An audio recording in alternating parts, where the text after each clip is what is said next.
personal protective equipment. Oh god. But I mean, personally, I actually like it. My thing has always been is that despite the amount of times I will put myself in a position to be up in a place where everyone can see me, I'm not if I don't, if I'm not up on stage, if I'm not doing a panel or doing a live stream, I don't like. I feel very exposed all the time.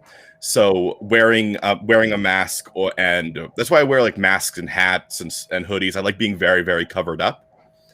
So being able to also wear a mask is pretty much great. It means like no facial expressions. I can just sort of be, Yeah, but anyone looks into your eyes will actually see the facial expressions because you kind of twinkle when you're playing with people. So, well, that's why I wear sunglasses and I look like a freak. So you look like one of those poker players, like one of those guys who's trying to win the big money. Oh my god, I would love to see a poker tournament at this time and see if the people would wear the masks. Like, that would be such a advantage for all those people trying to, be stone-faced. Well, you're trying to high tells, right? Like that's the thing, right? Like you're playing in a format where people are trying to read your body language, and so everybody's got tells they can't hide. It's about looking for them. And so those masks are, especially like the black, like not the surgical so much, but the actual the cotton ones, the cotton reusable ones. Yeah. So those ones are great for that. It's one of those things, and you can look like a ninja or like Shredder, and like holy, that I would pay to see. If a guy showed up like Shredder at a poker tournament, that would be amazing. With the full-on blades on anything. Especially if he's that Shredder from those Michael Bay movies where it's like he's got knives everywhere. He's just a man of knives. Well, no, I'd let him take my money. I think. How would you stop him? Yeah, exactly. No, I would be cooperative. Like I would not. I would be the first guy to be like, just take my money. Can I just go? I'll just give you my money and I leave. That's it. I just don't want. I don't want to deal with the fact that you got knives. And I don't want to see what's going to happen here, because if I see anything happen here, I'm not leaving. I want to leave now. So here's my money. I'm going to run. This guy comes thumping down the aisle, like knocking over slot machines and drinks out of people's hands, and he sits down, and you're just like, push your chips over, and I'm out. Yeah. I don't care enough for this. No, it's just like. No, see. Here's the thing. Like the moment, this is just like me back when I lived in London, Ontario, with car thieves and drug dealers. I learned a very valuable lesson at a very young age. If a man walks up to you covered in knives, you just be like, "All right, I'm out." Well, no. If you know, like you're safe. No, this is the thing. Like you're safe until you see something illegal going down, right? So because they no one cares. I remember this is a high school story. There was a gentleman by the name of Bubbles. That was his high school nickname. His name was Bubbles. I remember going to the bathroom at communications class, and I come out, and he's just waiting at the front door for just no reason I could really think of at the time. Right. And then it dawned on me what he was actually waiting for. It was like, hi, Bubbles. Hey, Josh. Have a good day, Bubbles. Thanks, man. Have a good day, too. And I was fine. I saw nothing.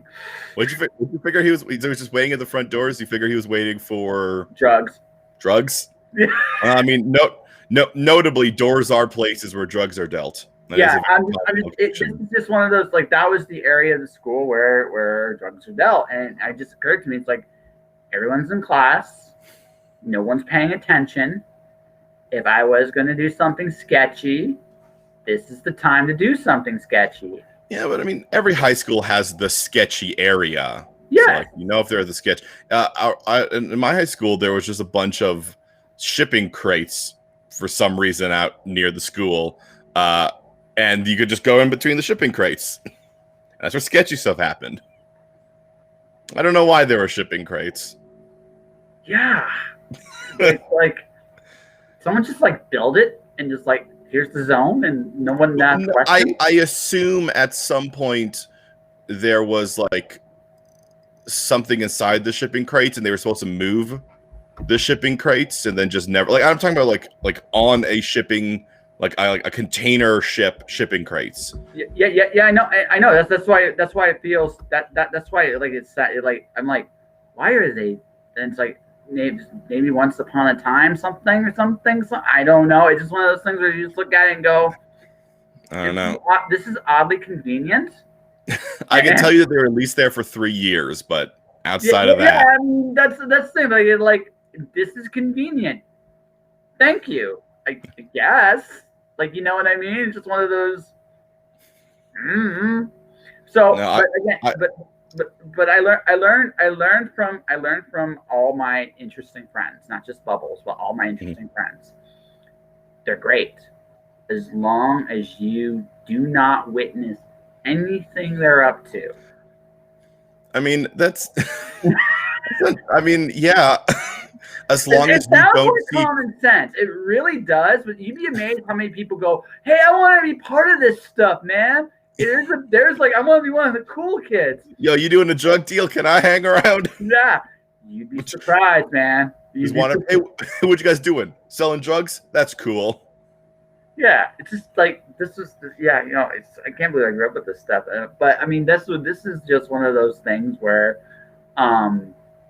there were people like again, people did things, and you recognize very on people are going to do things. As long as you didn't judge them, and as long as you very much lived and let live, you just did your thing. They let you do your thing. They didn't care, right? It's just one of those things where it's just like, I just don't don't get involved. Because the moment you see something, you can't unsee it, and now you're involved.